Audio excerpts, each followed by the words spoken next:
মৰমৰ ছাত্ৰ-ছাত্ৰীসকল ই কক্ষলৈ তোমালোকক স্বাগতম জনাইছো মই অংগৰাগ ভূঞা আৰু মই তোমালোকক অসমীয়া বিষয় পাঠ্যপুথি অংকুৰণৰ পঞ্চদশ পাঠ গড় গাঁৱৰ আলোচনা আগবঢ়াবলৈ আহিছো এই পাঠটোত সন্নিবিষ্ট হোৱা অনুশীলনীবোৰ ক্ৰিয়াকলাপ প্ৰশ্ন উত্তৰ সেইখিনি আমি এতিয়া আলোচনা কৰিম হক এতিয়া প্ৰথম প্ৰশ্নটো চোৱা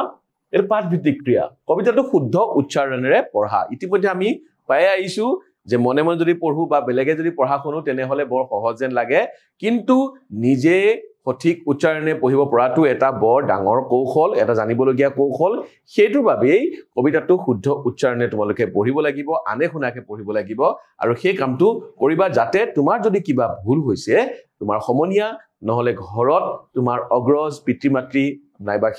বিদ্যালয়ত শিক্ষকে সেই উচ্চাৰণবোৰ শুধৰাই দিব পাৰে আৰু কেতিয়াবা নিজে উচ্চাৰণ কৰিব পাৰিম বুলি ভাবা শব্দকেইটা আমি ভুলকে উচ্চাৰণ কৰি দিও গতিকে যেতিয়া তুমি শুদ্ধ উচ্চাৰণে এটা কবিতা পঢ়িবা তেতিয়া সেই কথাখিনি তুমি বুজি পাবা যে কোনটো শব্দ উচ্চাৰণ কৰোঁতে তোমাৰ অসুবিধা হয় আৰু কোনটোত তুমি বেছি অনুশীলন কৰিব লাগিব কোনটো বেছিকে তুমি বাৰে মাতি তুমি সেই শব্দটো আয়ত্ত কৰিব লাগিব গতিকে এই কামটো তোমালোকে নিজে কৰিবা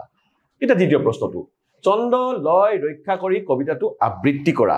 এতিয়া কৈছে আবৃত্তি কৰা প্ৰথমতে পঢ়িবলৈ ক'লে এতিয়া আবৃত্তি কৰিবলৈ এটো কানে কৈছে আবৃত্তি কৰিলে এটা কবিতা যেতিয়া আমি আবৃত্তি কৰো এনেকুৱা লাগিব লাগে যেন সেই কবিতাটোৰ কথাখিনি আমাৰ মুখেৰেহে কোৱা হৈছে বা আমি এই কৈছো আৰু তেনেদৰে ছন্দ তাল গোটেই লয়খিনি ৰক্ষা কৰি তোমালোকে কবিতাটো আবৃত্তি কৰিবলৈ চেষ্টা কৰিবা ঠিক আছে এটা তলৰ দফাটো শুদ্ধ উচ্চাৰণেৰে পঢ়া এতিয়াখিনি পঢ়িব লাগে এটা দফা আছে সেই দফাটো আমি এতিয়া পঢ়িম আহোম স্বৰ্গদেউ গদাধৰ সিংহৰ নিৰ্দেশত নিৰ্মিত এটা আলি মানে প্ৰথম পাকবা কৈছো ধুদৰ আলি আহোম স্বৰ্গদেউ গদাধৰ সিংহৰ নিৰ্দেশত নিৰ্মিত এটা আলি এই আলিটো বৰ্তমানেও আছে আলিটোৰ এমুৰে আছে বৰ্তমানৰ ডিব্ৰুগড় জিলাৰ নামৰূপ আৰু আনটো মুৰে আছে বৰ্তমানৰ গোলাঘাট জিলাৰ কমাৰবন্ধা আলিটো দীঘলে প্ৰায় 210 কিলোমিটাৰ এই আলিটো স্বৰ্গদেৱে কাম কাজ নকৰি শুই বহি থকা এছাম ধুদক বাধ্যতামূলকভাৱে নিয়োগ কৰি নিৰ্মাণ কৰাইছিল সেয়েহে সেই আলিটোৰ নাম ধুদৰ আলি হ'ল এনেদৰে তোমালোকে পঢ়িবলৈ চেষ্টা কৰিবা শুদ্ধ উচ্চাৰণেৰে এতিয়া আমি প্ৰশ্ন চাও উত্তৰ দিবলৈ কৈছে গড়গাঁও কবিতাটো কোনে ৰচনা কৰিছে মনত আছে বাৰু কোনে ৰচনা কৰিছে বিনন্দ চন্দ্ৰ বৰুৱাই গতিকে গড়গাঁও কবিতাটো বিনন্দ চন্দ্ৰ বৰুৱাই ৰচনা কৰিছে বুলি লিখিবা এতিয়া আমি পৰৱৰ্তী প্ৰশ্নটোলৈ যাওঁ গড়গাঁও কবিতাটিৰ ৰচকজনক কি কবি বুলি জনা যায় ৰচকজনৰ নামটো গম পালো বিনন্দ চন্দ্ৰ বৰুৱা আৰু তেওঁক এটা উপাধি দিয়া হৈছে আৰু তেওঁৰ এটা নাম আছে সেই নামটো হৈছে ধনী কবি তেওঁক অসমৰ ধনী কবি বুলিও জনা যায় আমি প্ৰশ্নটো উত্তৰ এনেদৰে লিখিম যে গড়গাঁও কবিতাটিৰ ৰচকজনক ধনী কবি বুলি জনা যায় এতিয়া আমি পৰৱৰ্তী প্ৰশ্নটোলৈ যাওঁ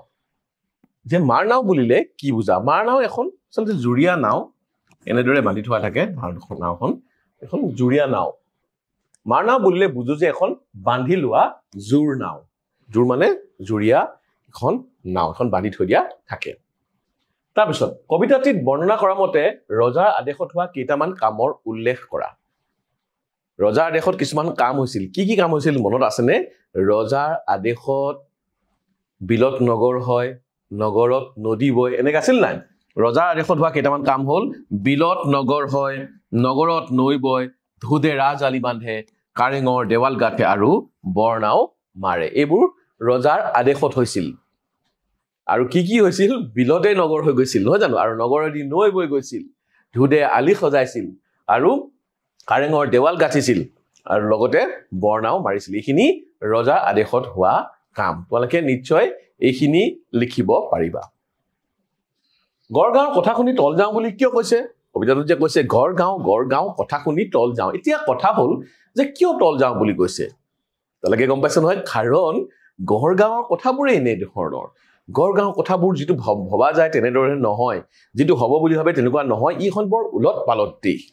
অৰ্থাৎ উলট পালট ঠাই আচলতে দেশ বুলি কৈছে এইখন উলট পালট ঠাই আৰু সেয়েহে গড়গাঁৱৰ কথা শুনি তল যাওঁ বুলি কবিয়ে কৈছে গড়গাঁৱৰ কথা শুনি তলযাওঁ বুলি কৈছে কাৰণ সেইখন উলট পালট দেশ তাত বিভিন্ন ধৰণৰ আচহুৱা ঘটনা ঘটে এতিয়া আমি পিছৰ প্ৰশ্নলৈ যাওঁ দিখৌৰ খুটত যোৱা ভটিয়নি বল পোৱা উভতিব খোজে মাৰ নাও দিখৌ খুটত যোৱা ভটিয়নি বল পোৱা উভতিব খোজে মাৰ নাও এই মাৰ নাও যে উভতিব খোজে বুলি কৈছে কিয় উভতিব খোজে মাৰ নাও উভতিব খোজাৰ কাৰণ কি মাৰ নাও উভতিব খোজাৰ কাৰণ হ'ল এই গড়গাঁৱৰ শোভা সৌন্দৰ্য মাৰ নাও উভতিব খোজাৰ কাৰণ হ'ল গড়গাঁৱৰ সৌন্দৰ্য চাবৰ কাৰণে অধিক জোৰেৰে গৈ থকা মাৰ নাওবোৰ উভতি আহিব খোজে জোৰেৰে গৈ থাকে কিন্তু শোভা চাবলৈ এই নগৰখনৰ শোভা চাবলৈ আকৌ নাওবোৰ ঘূৰি আহিব বিচাৰে সেইটোৱে এই প্ৰশ্নটোৰ উত্তৰ এতিয়া আমি পিছৰ প্ৰশ্নলৈ যাওঁ উলট পালট দেশ কথাৰে নহয় শেষ কথাৰিৰো দাবে তাৰ কাটে বুলি কবিয়ে কি বুজাব খুজিছে যে উলট পালট দেশ কথাৰ নহয় শেষ কথাৰিৰো দাবে তাৰ কাটে অৰ্থাৎ এখন ইমান উলট পালট দেশ ইয়াৰ কথা কৈ থাকো মানে উৰকে নপৰে মানে কৈ থাকো মানে শেষেই নহয় আৰু এনেকুৱা ধৰণৰ দেশ ইয়াৰ দাবো কথাৰিৰে কাটিব পাৰি কথাৰিৰেও দাব কাটিব পাৰি কবিয়ে বুজাব খুজিছে যে উলট পালট দেশ বুলি কোৱাৰ কাৰণ হৈছে গড়গাঁৱত এটা নিৰ্দিষ্ট নিয়মেৰে কোনো কাম নহয় কোনো বস্তু পৰিচালিত নহয় কথাৰিৰে দাব কটাটো যেনে সহজ কাম কথাৰিৰে দাব কটা জানো সহজ কাম কিন্তু ইয়াত সহজ হৈ যায় অৰ্থাৎ কথাৰিৰে দাব কটাটো যেনে সম্ভৱ তেনে ইয়াৰ সকলো মানুহৰ কাৰণে সকলো কাম কৰাটো সম্ভৱ আছিল অৰ্থাৎ যদি কোনোবাই কথাৰিৰে দাব কাটিব পৰা বা সেইটো সম্ভৱ কৰিব পাৰে গড়গাঁৱত সকলোৱে সম্ভৱ সকলো কামেই কৰিব পাৰে এটো সম্ভৱ গতিকে গড়গাঁৱত অসম্ভৱ যেন লগা সকলো কামেই সম্ভৱ যেন হৈ পৰে এটোই এই প্ৰশ্নটোৰ উত্তৰ এতিয়া ইয়াৰ পিছৰ প্ৰশ্নটো যাওঁ নাই দিন নাই ৰাতি নাই পানী নাই মাটি আদেশ মাথুন হয় খাজ নাই দিন নাই ৰাতি নাই পানী নাই মাটি আদেশ মাথুন হয় খাজ এই যে খাজ বুলি কৈছে কবিতা ফাঁকিত থকা খাজ শব্দটোৱে কি বুজাইছে খাজ আকৌ শব্দটোৰ কেইবাটাও অৰ্থ আছে ইয়াত আকৌ আদেশ মাথুন খাজ অৰ্থাৎ খাজিবলৈ কোৱা কথাটো হৈছে কি খাজে ইয়াত কৈছে খাজ শব্দই সেইবিলাকক বুজাইছে কাৰেং ঘৰ অন্যান্য ঘৰ ৰংঘৰ তলাতল ঘৰ দুৱাৰ ৰাজধানী সুৰক্ষিত কৰিবলৈ ৰাজধানী চাৰিওফালে যে গড় সাজিবলৈ কৈছিল এই খাজ বুলি যিটো অৰ্ডাৰ বা যিটো আদেশ সেই আদেশটোকে বুজাইছে অৰ্থাৎ ৰাজধানীখন চাৰিওফালে গড় সজা কামটোক এই খাজ শব্দটোৰে বুজাইছে আদেশ দিয়া হৈছে সাজিবলৈ যিটো আদেশ দিয়া হৈছে সেই সাজিবলৈ দিয়া আদেশটোৰ কথাকে ইয়াত বুজোৱা হৈছে তোমালোকে নিশ্চয় এই প্ৰশ্নটোৰ উত্তৰ কৰিব পাৰিবা এতিয়া আমি ঘ প্ৰশ্নটোৰ উত্তৰ চাওঁ যে কৈছে অহা যোৱা নাই তাত শেষ জনে জনে ভিন ভিন বেশ তাত অহা যোৱাৰ শেষ নাই মানুহ আহে মানুহ যায় বাৰে বাৰে অহা যোৱা কৰি থাকে আৰু সকলোৰে ভিন ভিন বেশ সকলোৰে ৰূপ বেলেগ বেলেগ এই কথা ফাঁকিৰ মাজেৰে কবিয়ে এইখিনিকে বুজাব বিচাৰিছে আমি এনেকে লিখিম এই কথা ফাঁকিৰ মাজেৰে কবিয়ে বুজাব বিচাৰিছে যে কীৰ্তি কাহিনী আৰু মনোৰম দৃশ্য চাবলৈ নানা ধৰণৰ বেশভূষাৰে অনবৰতে মানুহ তালৈ অহা যোৱা কৰিয়েই থাকে গড়গাঁৱলৈ মানুহৰ সমাগম হৈয়েই থাকে আৰু মানুহৰ খুটৰ ইয়াত অন্ত নপৰিছিল কথাৰ যেনেকৈ শেষ নহয় অহা যোৱা তাত শেষ নাই অহা যোৱা চলিয়েই থাকিছিল মানুহে ইয়াখন নগৰ চাবলৈ অহা যোৱা কৰিয়েই আছিল আৰু ভিন ভিন ৰূপ ভিন ভিন বেশভূষাৰে ভিন ভিন ৰূপৰ ভিন ভিন ধৰণৰ মানুহ এইখন নগৰলৈ অহা যোৱা কৰি থাকিছিল এইখিনিয়ে এই প্ৰশ্নটোৰ উত্তৰ তোমালোকে নিশ্চয় কৰিব পাৰিবা মৰমৰ ছাত্ৰ ছাত্ৰীসকল আমি যে আলোচনা আগবঢ়াইছো গড়গাঁৱৰ সেই আলোচনাৰ প্ৰথম ভাগটো ইয়াতেই শেষ হৈছে আৰু এই ভাগৰ